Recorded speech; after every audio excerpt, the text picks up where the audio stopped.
하나님이 아브라함을 갈대아 우르에서 불러내면서 주신 약속의 말씀을 좀 아쉽지만 마지막으로 한 번만 더 살펴보도록 하겠습니다. 그 이유는 하나님이 다른 사람이 아브라함을 축복하는 자는 하나님이 축복해주고 다른 사람이 아브라함을 저주하는 자를 하나님이 저주해주는데 아브라함 본인에게는 직접 복을 준다는 약속이 없었습니다. 그럼에도 왜 그를 복의 근원이 된다고 말씀하셨는지 그 정확한 뜻이 궁금하기 때문입니다. 우선에 우리말로 근원이라고 번역이 되어 있는데 이게 조금은 오해를 불러일으킬 소지가 있습니다. 뿌리 근자에 근원 원자를 써서 마치 아브라함 본인이 복이 솟는 원천, 샘 그런 뉘앙스가 있는데 예수님조차도 비록 이 땅에 육신의 몸으로 오신 입장에서 하신 말씀이지만 모든 선은 오직 하나님께로만 온다고 그랬습니다. 인생 만사를 주관하는 하나님이 그 인간에게 긴흉하복을 주실 수 있을 뿐이지 어떤 인간이 남에게 복을 줄 수는 없는 겁니다. 그래서 영어 성경의 번역이 더 정확한데 영어 성경은 그냥 단순하게 blessing이라고 되어 있습니다. 아브라함 자신이 다른 이에게 복이 되는 존재라는 뜻과 또 아브라함이 다른 사람에게 복을 빌어주는 자가 된다는 뜻인 거죠. 그래서 지난주에 아브라함에게는 절대로 남을 저주하거나 비평할 권리 자체를 아예 안 주었다는 말씀이 여기서도 다시 확인이 되는 것입니다. 헬라 원어의 뜻에도 이게 은혜라든지 관대함, 선물, 그래서 그런 뜻이 있습니다. 3절을 보시면은 땅의 모든 족속이 너로 인해 복을 받는다는 여기 너로 인해도 원어로는 너 안에서 복을 받는다는 겁니다. 그래서 영어 전치사로 in이 제일 많이 쓰였고 그 다음에 through가 쓰였고 간혹 by라고 번역이 되어 있는데 by는 조금 영어로도 부족한 번역인 것 같습니다. 그래서 최근에 번역되는 한글 성경에는 복의 근원이란 말을 쓰지 아니하고 대신에 그냥 영어 성경처럼 복 혹은 복을 끼치는 자라고 번역을 하고 있습니다. 그럼 아브라함이 다른 사람에게 끼치는 복은 과연 무엇인가? 그건 간단합니다. 이 이후에 아브라함의 행적을 보면 쉽게 알 수가 있는 거죠. 아브라함이 이웃 사람의 질병을 고쳐주는 적도 없고 자기 가진 재물을 이웃에게 나눠줘서 구제에 선행에 열심을 냈다는 기록도 없습니다. 그냥 최초의 해외 선교사로서 십자가 복음을 전파한 것뿐입니다. 당시로서는 적극적으로 그 교리를 즉 말로 이렇게 전하지는 아니했을지라도 최소한도 우상 숭배는 절대 하지 아니했단 말이에요. 여호와를 믿는 신앙을 자기가 사는 현실의 삶에서 어떤 방식으로든지 드러냈단 말이죠. 자기 인생에 주인이 하나님인 것을 분명히 하고 그 주인 되시는 하나님의 거룩한 통치를 받고 있는 모습을 보이고 그렇게 거룩한 통치를 받을 때에 인간이 어떻게 다르게 아름답게 살 수 있는지를 남들이 보고 알게 해줬단 말이에요. 아브라함에게는 하나님이 블레싱입니다. 하나님 그분이 아브라함에게 복입니다. 또 아브라함에게 복을 빌어주는 게 아니라 그냥 수여하는 자인데 지금 놀랍고도 항공스럽게 아브라함이 인간이요 그것도 아주 평범한 인간인 아브라함에게 아브라함이 다른 이에게 그런 블레싱이 된단 말이에요. 복이 된다고 했단 말이에요. 하나님과 이런 동격으로 아브라함을 세운 거단 말이에요. 물론 전능하신 것, 하나님의 그 속성의 인간이 절대 닮을 수는 없습니다. 무슨 뜻입니까? 아브라함이 받은 블레싱을 그대로 다른 사람에게 전해란 말이죠. 하나님의 정권대사로 세상 앞에 서라는 겁니다. 아브라함 너 안에서 다른 이가 복을 받는다라고 하는 그 전치사 인이나 스루는 결국은 아브라함 너는 복을 전하는 통로로서의 소명을 받았다는 거죠. 통로라는 것은 원천도 아니요, 창고도 아니요, 판매소도 아니요. 잘 들으셔야 돼요. 시합하는 시합장도 아니단 말이에요. 교회 나와서 복을 돈을 주고 사는 것도 아니요. 교인들끼리 뭐 경쟁해가 복 따먹게 하는 것도 아니단 말이에요. 가장 알기 쉽게 설명하면은, 비유를 하자면은, 하나님의 복이 통과하는 수도 파이프가 되는 게 복의 근원이란 말이에요. 그 역할을 잘하고 있을 때 너의 이름이 창대케 된다는 겁니다. 결국 지금 본문에서 아브라함에게 하신 하나님의 그 약속과 권능은 우리에게도 똑같이 적용됩니다. 그러면 모든 세대의 신자가 자기에게 정말로 진지하게 물어볼 질문은, 내가 과연 복의 권원이라는 걸 확신하고 있는가? 복이 통과하는 파이프로 알고 있는가? 하나님께 받은 사랑과 은혜를 제대로 전하고 있는 역할을 잘 하고 있는가? 그걸 항상 점검해 봐야 되는 거죠. 구체적으로 세 가지 측면에서 따져볼 수 있습니다. 제가 비유한 수도 파이프를 염두에 두시면은, 첫 번째는 파이프는 양쪽에 입구 출구가 있어야 되고, 그게 반드시 열려 있어야 됩니다. 한쪽으로 잠기면 안 되는 것이죠. 그럼 절대 복이 통과 못 하는 거죠. 그건 저장하는, 복을 저장소가 된단 말이에요. 그건 파이프가 아니라 병 같은 역할을 하는 거죠. 그런데 죄송하지만 대부분의 신자에게 출구가 막혀가 있단 말이에요. 하나님께 받은 복은 1차적으로 구원입니다. 생명입니다. 오늘 성경 공부에 배운 대로 영생입니다. 예수 믿는 신앙입니다. 거기다가 예수 믿고 난 이후에 누리는 그분께 받은 모든 은혜를 다 망라하는 거죠. 그걸 혼자 독점하고 있단 말이에요. 한쪽이 막히면 그걸 나누지 아니하는 거죠. 우리들은 뭐 돈을 풀어서 도와주라는 거 아니에요. 아무 미쳐 남들은 복음이라도 전해란 말이에요. 예수 믿고 나서 맨 처음에 믿는 동안은 너무 즐겁고 기쁩니다. 야, 예수 믿는 게 이렇게 좋네. 기도하니까 뭐 병도 낫고 합니다. 제가 자주 이야기하듯이 초신자 3년 동안 기도 응답이 잘 된단 말이에요. 그 이유는 하나님이 살아 역사하시고 신자의 한성과 고통과 눈물을 하나님이 씻어주기를 그분께서 더 원하시고, 어려움에서 건져서 복을 주시기를 그분이 기뻐하시기 때문에, 그런 사실을 확실한 체험으로 너가 갖고 있어라, 그런 뜻입니다. 그런데 그걸 받은 걸 나누지 아니하면 어떤 현상이 생깁니까? 병목 현상이 생기죠. 병목 현상이 생기는 거예요. 하나님이 더 이상 보호줄래야 보호줄 수가 없는 거예요.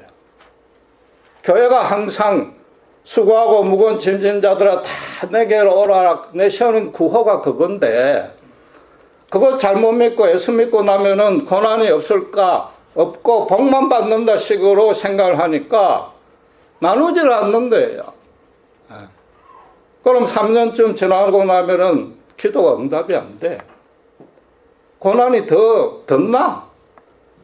아무리 기도해도 응답이 안 되니까 기도도 말씀도 등한이 되는 거죠. 교회 생활 나와봐야 의무적이고 형식적이고 뭐 활력도 떨어지고 뭐 아무 재미가 없는 거죠. 그러다 혹시라도 교회 중지하면 벌 받을까 봐 마지못해 교회 나오는 거죠.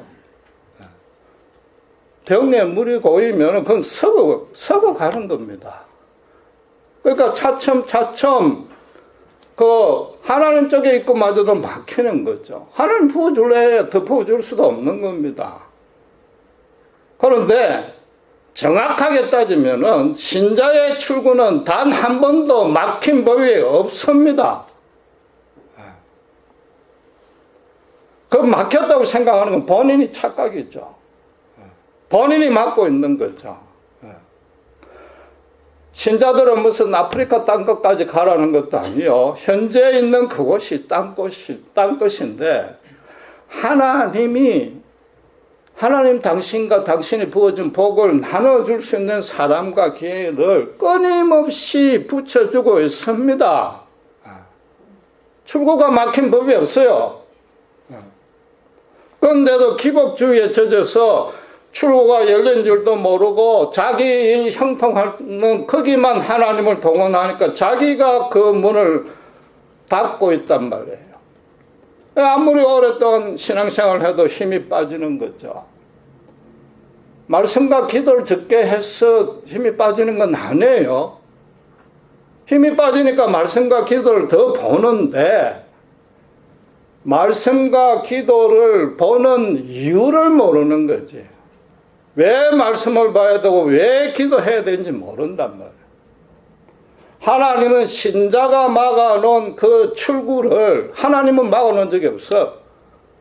자기 스스로 그걸 열 때까지 기다리시는 거지. 입구에 더 이상 복을 부어줄래야 부어줄 수가 없는 거죠. 그것도 모르고 신자는 계속 신앙생활을 해도 갈급하고 허망해지니까 엉뚱하게 어떻게 갑니까? 찬양 막 뜨겁게 하면은 막 감정이 올라가고 눈물 찔끔찔끔 나고 하니까 은혜 받았다는 거지. 은사 체험하는 그런데 막 따라다니고. 그럼 마치 자기는 아주 영적으로 우월한 양 자랑한단 말이야. 이것저것도 안 되면 어떻게 됩니까? 종말주의로 빠지는 거예요. 염세에 도피적이 돼버리는 거죠. 예수 믿었을 때 천국 확보한 겁니다. 오늘 저희들 배웠잖아요. 천국에 대해서 전혀 걱정 안 하셔도 돼. 로마서 8장 1절에 그리스도 안에서는 더 이상 정죄함이 없단 말이에요. 그러니까 신자들이 어떻게 착각을 하는가 하면은 이제 천국은 보험 드러났으니까 예수 믿고 나서 할 일은 이제 기도해서 복 받을 일뿐이구나. 이렇게 생각을 하고 있단 말이에요. 더 이상 천국에 대해서 걱정할 필요가 없으니까 이 땅에 복의 근원으로 당당히 서라. 그 얘기인 거죠. 두 번째는 입구 출구가 다 열려 있어도 이게 굽어 있거나 꼬불꼬불 꼬여가 있거나 위아래가 바뀌어 있어 물이 어떻게 돼요? 잘 안 흐르지요. 신자가 세상에 한눈이 팔려 있거나 옛 자아가 되살아나서 욕심과 죄에 빠지거나 하나님에 대해서 의심과 불만을 품거나 하나님에 대해서 진정으로 헌신하지 않냐고 형식적으로 믿거나 하나님 중심의 가치관으로 완전히 바뀌지 않냐고 하나님을 그냥 수호신이나 진통제처럼 여기는 것이나 그 꼬이는 형태는 사람마다 여러 가지 형태로 바뀌는 거예요. 그런데 특별히 주의하실 것은 비교적 모든 신자들이 경건하고 선하게 삽니다. 그런데 뭐가 문제냐? 끝까지 놓지 못하는 우상 하나를 품고 있단 말이에요.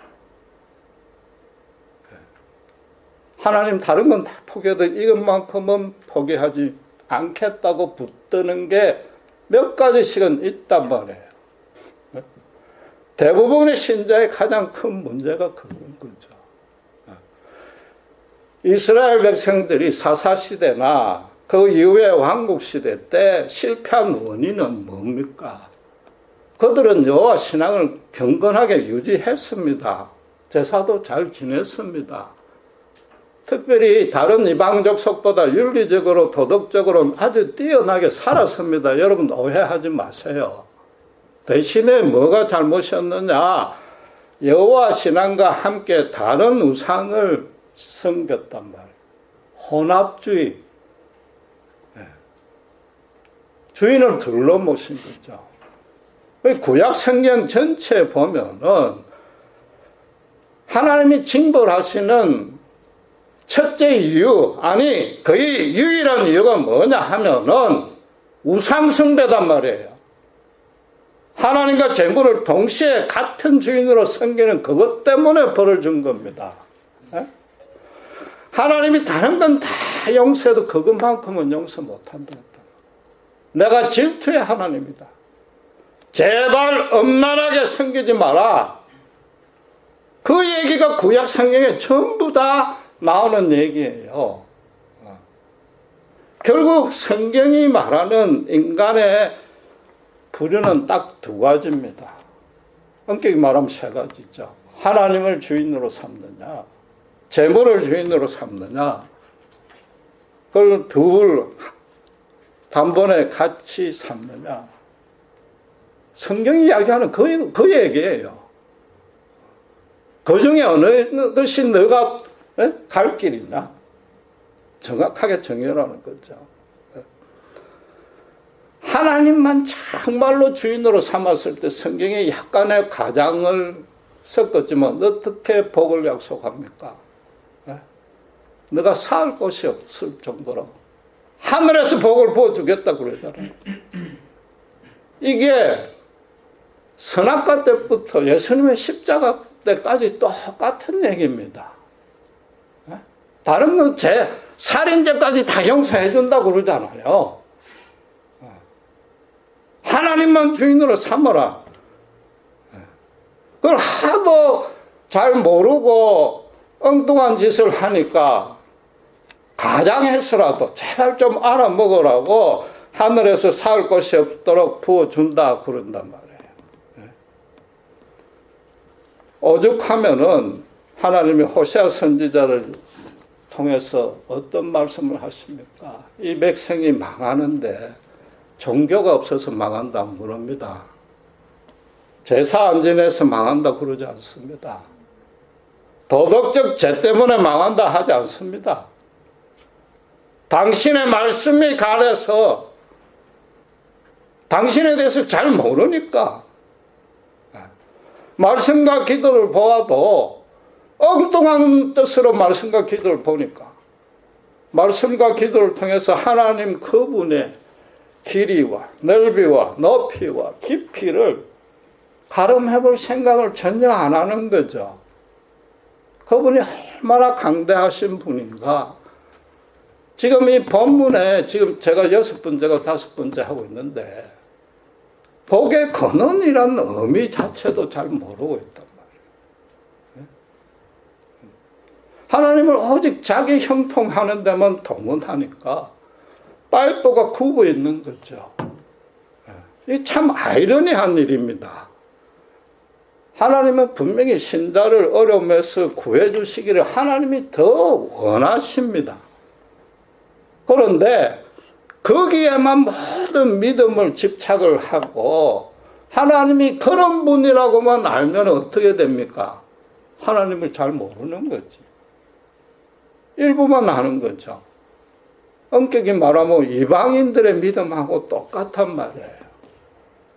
자기는 출구가 막아놓고는 자꾸 입구를 열어가지고 더 달라고 그러는데 이미 출구가 막혔는데 결과적으로 어떻게 돼요? 하나님이 부어줄래야 부어줄 데도 없어요.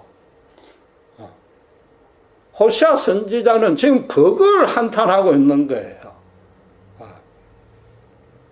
세 번째는 입구와 출구가 굽지 아니하고 꼬이지 아니해도 양쪽이 다 열려있다고 충분 조건은 아닙니다. 입구와 출구에 열려있는 크기가 똑같아야죠. 나팔 형태를 두고 누가 파이프라고 그럽니까? 그렇잖아요. 대체적으로 출구는 좁고 입구는 크단 말이에요. 받은 복을 거의 다 자기에게만 사용하고 일부 여유 있는 것만 조금 밖으로 내보내는데, 여러분 놀라지 마세요. 성경이 그나마 그 셋 중에 세 번째를 잘한다고 설명하겠습니까? 아니에요. 무시무시한 경고를 하고 있어요. 사도행전 6장에 5장에 잘 아시잖아요. 아나니아와 삽비라 사건. 재산을 팔아서 일부는 착복하고 일부만 헌금했더니 그 부부가 그 한날에 조금 시간 차두고 그 자리에서 즉사하는 벌을 내렸잖아요. 어떤 면에서는 그 사람들은 희생양이었습니다. 그 사람들 탓할 거 없습니다. 왜냐하면은 초대 교회를 든든히 세우기 위해서 성령의 역사가 강력하게 모든 성도들에게 임한다는 것을 보여주기 위한 어떤 희생양이 된 측면이 있단 말이에요. 우리도 뭐 그 사람과 크게 다를 것 없잖아. 어쨌든 간에 일종의 서원 같은 기도를 해놓고 응답을 받고도 제대로 준행을 안 한단 말이에요. 크게 기쁜 일이 생겨가지고 감사 헌금 해야지 했다가 주일날 아침 되면 수표에 금액을 지었다. 다시 적고. 그건 아나니아와 뭐가 다르냔 말이에요. 그건 출구가 좁을 뿐 아니라 사실은 그게 출구를 우리가 비록 아무리 완전히 안 막았고 때때로 최선을 다해서 이웃을 섬깁니다. 그건 분명히 선한 일인데 엄격히 말하면 거의 같은 잘못이죠. 입구에 들어올 복이 찔끔찔끔밖에 안 들어오는 거죠. 하나님은 신자에게 그 출구를 항상 크게 열라고, 재산도 부어주는 것만큼 똑같이 열라고, 자꾸만 주위에 도움이 필요한 사람, 기도가 필요한 사람, 사랑으로 함께 나눠줄 사람, 하다못해 가서 그 신세 타령이라도 들어줘야만 될 사람을 자꾸 붙여준단 말이에요. 출구를 제발 키우라. 하나님이 훈련을 시키는 겁니다. 어떤 율법사가 예수님께 하루는 찾아와서 영생을 얻는 법에 대해서 질문하니까 예수님이 하나님도 사랑하고 이웃을 하나님처럼 사랑하라고 그랬습니다. 그때 누가복음 10장 29절에 이 율법사가 감히 자기 딴에는 자기를 옳게 보이려고 이웃이 누구냐 물었단 말이에요. 나 이웃 사랑 잘한다는 거지. 아주 열심히 하고 있다는 거지. 자기하고 비슷한 신분, 위치, 소득 가진 사람, 그런 사람은 잘하고 있죠.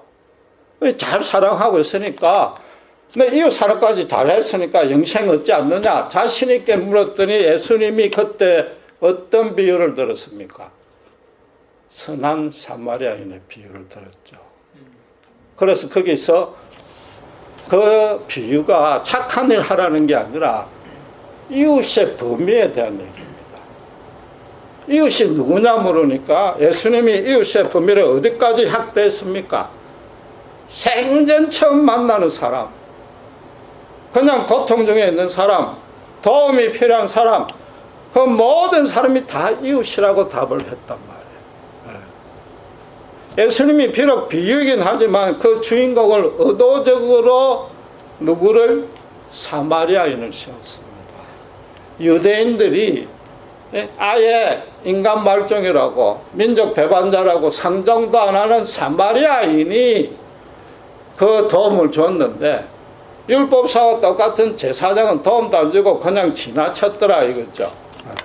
오히려 사마리아인이 이웃의 범위를 정확히 알고 제대로 이웃 사랑을 했단 말이에요. 이웃이 누군지 알아야 이웃 사랑을 제대로 할 것 아닙니까?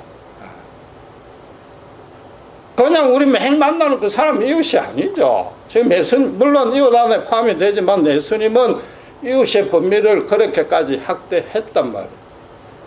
그러니까 이 사마리아인이 응급치료만 한 게 아니라 혹시라도 추가 비용이 들 것 같으면 서라고 돈까지 맡겼습니다. 하나님께 받은 입구와 출구의 크기를 똑같이 만든 거죠. 사회에서 소외되고 멸시되고 왕따되던 모든 사람들, 그 사람들이 예수님이 말하는 이웃인 것이고, 그들을 섬기는 게 입구와 출구가 똑같아지는 것이고, 그걸 예수님이 직접 이 땅에 와서 오늘 보인 것이단 말이에요. 신자들이 아주 크게 착각하는 게 있습니다. 나중에 내가 시간과 재정적으로 여유가 있으면 그때 가서 하나님 일하고 심지어 은퇴하고 선교사 가야 한다고 생각하죠.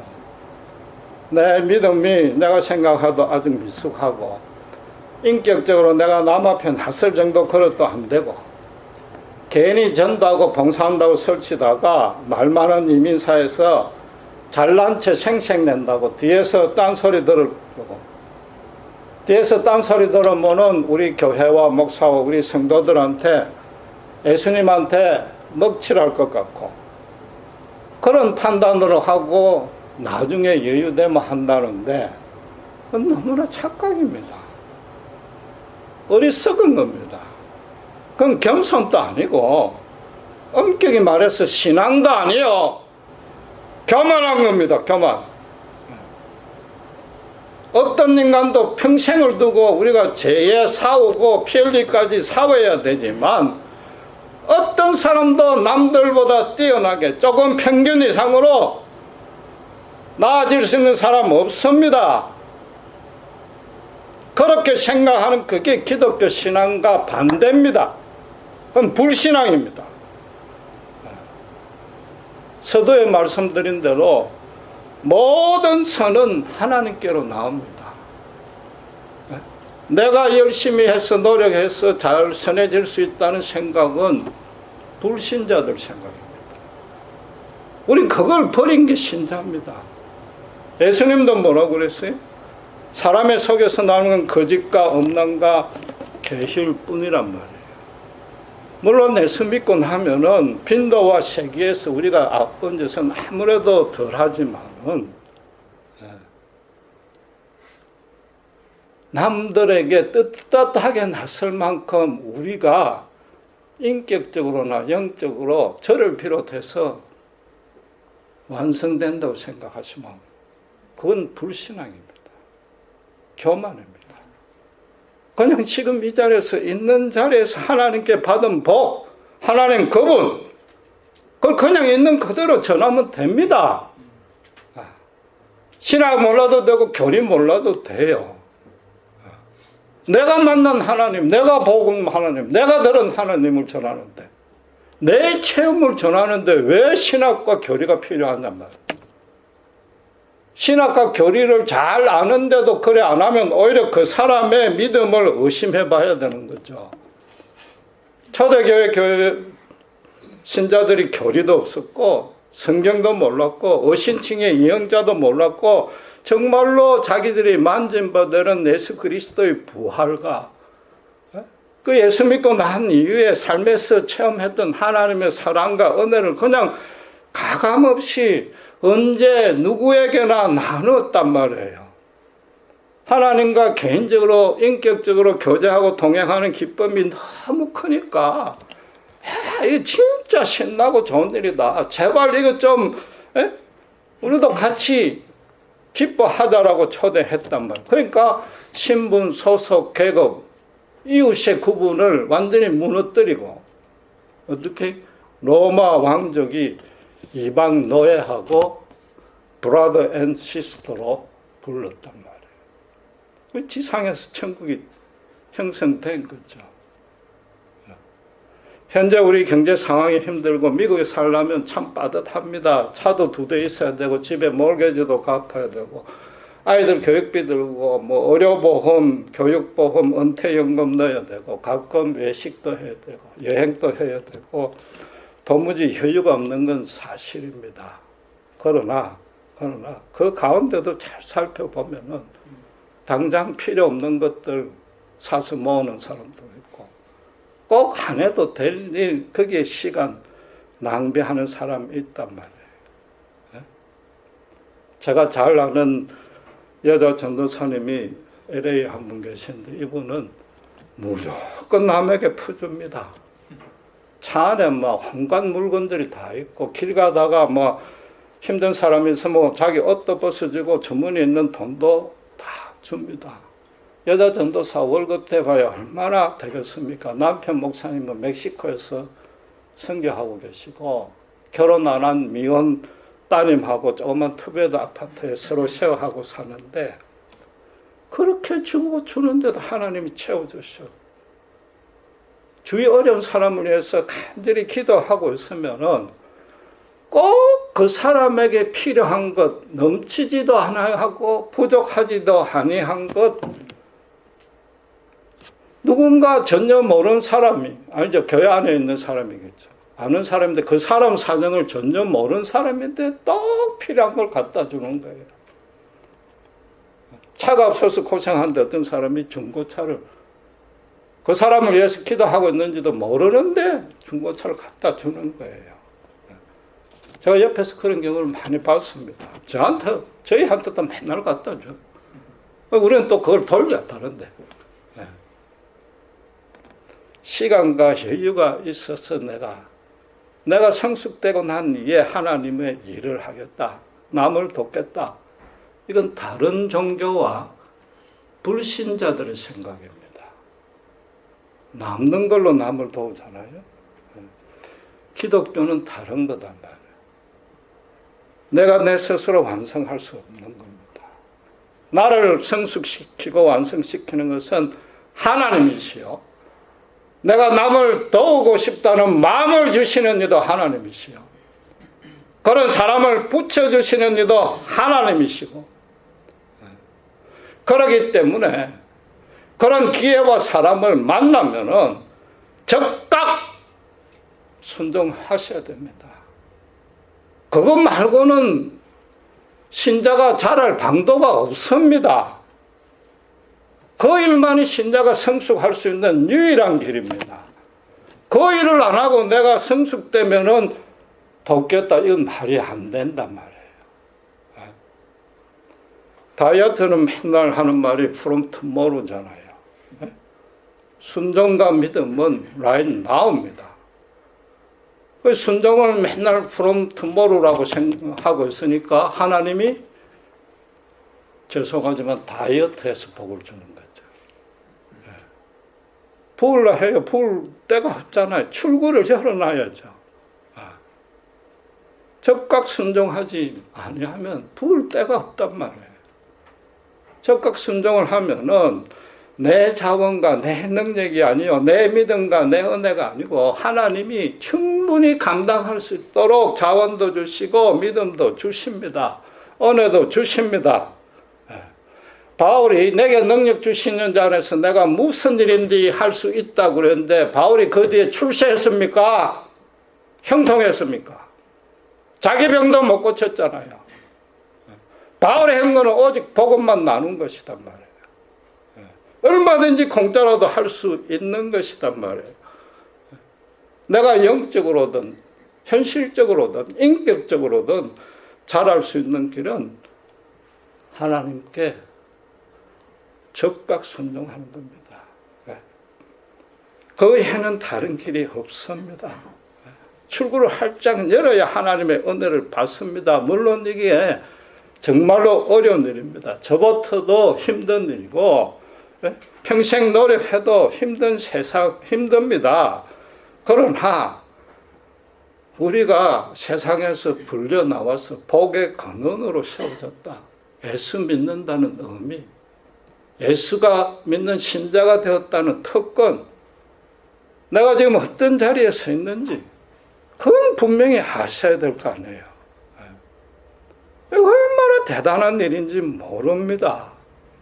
내가 남에게 복이 블레싱이 되는 자리단 말이에요. 내가 남을 블레싱 해줄 수 있는 자리단 말이에요. 여전히 내가 남을 도울 처지가 아닌데 생각하는 거는 내가 내 주인이고 내 스스로 나를 키울 수 있다는 생각이거나 그게 아니면 하나님께 받은 복을 내가 움켜쥐고 있다는 두 가지 중에 하나일 뿐인 거죠. 하나님은 우리를 그렇게 보지 아니합니다. 하나님은 우리를 복의 근원으로 보십니다.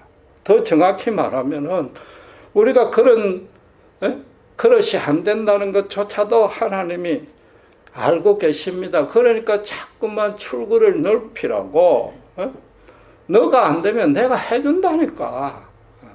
왜 자꾸 도울 수 있는 사람들 붙여주는 거죠. 지금 당장 할 수 있는 일, 지금 주위에 있는 가장 가까운 사람에게도 라도 이걸 나누셔야 됩니다. 이게 목사로서 드리는 말씀이 아니라 내 것으로 남에게 주어서 그게 복음이든 그냥 뭐 돈이 없으면 기도라도 해주시면 돼요. 말씀을 전해도 돼. 같이 성경 읽자 해도 돼. 가서 그냥 그 사정 얘기만 들어줘도 돼. 시간만 같이 해줘도 돼. 무엇이든 좋단 말이에요. 그걸 나누는 것. 그럴 때 그 나눈 그 사람이 나로 인해가 아니죠, 사실은. 그 복이 되신 모든 사람에게 복이 되어서는 예수님으로 인해서 바뀌고 그들의 인생이 조금씩 똑같이 복의 근원으로 바뀌는 걸 그걸 보는 것만큼 인생에서 기쁜 일은 없습니다. 그게 최고의 기쁨입니다. 이 목사로서 하는 얘기가 아닙니다. 바울 사도도 그랬습니다. 그 수많은 고난을 겪었는데 자기 마음에 오직 괴로운 것은 연약한 교회와 성도들 때문에 마음이 눌린다 했단 말이에요. 그걸 역으로 풀면 어떻게 됩니까? 주위에 연약한 사람들이 일어서는 것만큼 자기에게 큰 기쁨이 없다는 거죠. 그 일을 위해서 40에 감한 태장을 5번이나 맞아도 기쁘다. 그 말 아니에요. 네. 여러분, 그게 바로 처음 하나님이 인간을 만드신 형상의 본질입니다. 인간이 인간답게 살 수 있는 유일한 길입니다. 그 길 말고는 없습니다. 우리가 신자된 게 그런 특권이요. 이제 그 길에 들어선 것입니다. 이거 얼마나 감사하고 대단한 일이냐 말이에요. 기도하겠습니다.